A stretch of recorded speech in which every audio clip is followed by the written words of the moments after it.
many of the mentioned people here, including the Cabinet Secretary, some of the business people. We have also gone to the ground. Last weekend we were in Kitale, and we also went to Eldoret. We've gone to Meru, Embu, and many parts of this country just to engage with the farmers. Mr. Speaker, for the records, it is important for the House to know that the total number of fertilizers that were distributed in the year 2023-2024 was around 4.8 million bags. And year 2023-2022, 4.8 again, Mr. Speaker. The first bunch that was distributed last year that had no question was procured by KNTC. And the bunch that Mr. Speaker has brought attention of around 3,000 bags, being of not good standard, I would call it fake, was distributed by NCPD. Mr. Speaker, NCPD is a parastatal that is run by a CEO and is also run by a board. And Mr. Speaker, when we were following this as a committee, how, Mr. Speaker, do we get a manufacturer by name MEMS being given a contract to distribute fertilizer that he had not produced before, approaches a company called KL Chemicals and requests them to produce KL Green, and the formula given, KL Green goes to KEBS and also gets the approval. Mr. Speaker, after KL Green gets the approval, they do the first 50,000 bags that were of good qualities. And when you spoke to the farmers were happy. But later, NCPD again, Mr. Speaker, gives a contract to the same company, MEMS, that is not a manufacturer, it is just a supplier and a distributor, to distribute extra 500,000. So what happened, Mr. Speaker? As a businessman, people became greedy. And so the total bags that were distributed and that were on record by KL Chemicals, which is KL Green, was 69,000 only, Mr. Speaker. And remember, we have around 4.8 million bags that has been distributed in this republic.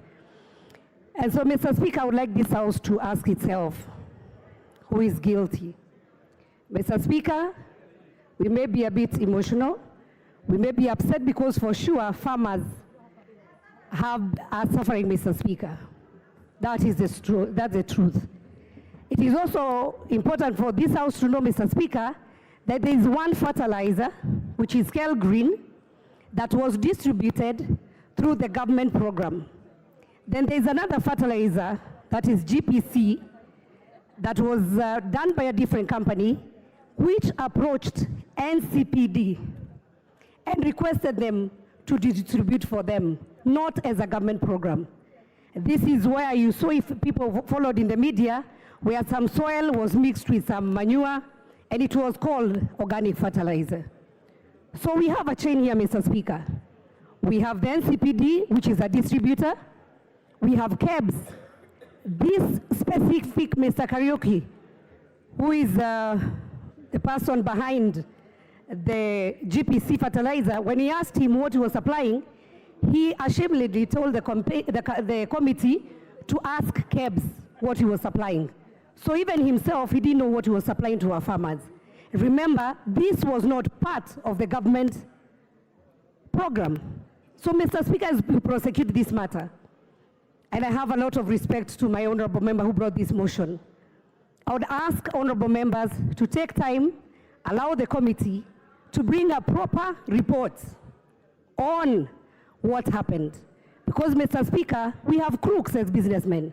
These people should be named in this House, they should be shamed, and they should also be jailed, Mr. Speaker, for taking advantage of innocent farmers.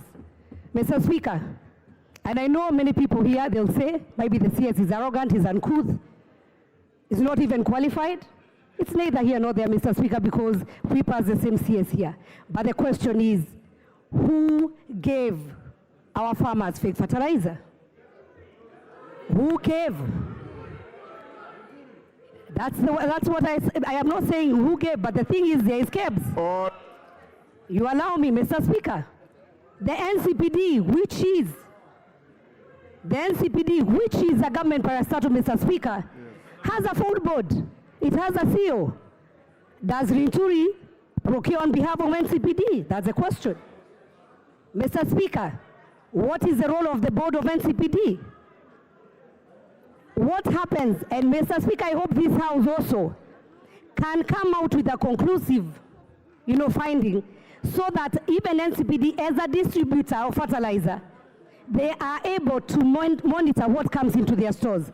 Because there's also a company, Mr. Speaker, that should interest this House, that was given a license by KEBS to have the mark, and they are the ones who make the bags. So do we control who takes those bags or not? And I want to give an example of famous, you say Kimbo. If you get that can written Kimbo, what is inside it? So as we prosecute this matter, Mr. Speaker, I would say this House should allow the Committee on Agriculture to lay a very conclusive report. We have been with the farmers, we have talked to these people, and Mr. Speaker, the truth shall come out. And so with that, Mr. Speaker, I beg to oppose this motion. And Mr. Speaker, I will say, today it might be the person you are naming, tomorrow it might be you, but be prosecuted with justice. Let us follow. Who is the procurement person? Who is the accounting officer? There are so many people in the chain. So, Mr. Speaker, about whether somebody is ugly or not ugly, uncouth or not uncouth, those are things that we can discuss later. And I beg to oppose, Mr. Speaker. Thank you very much.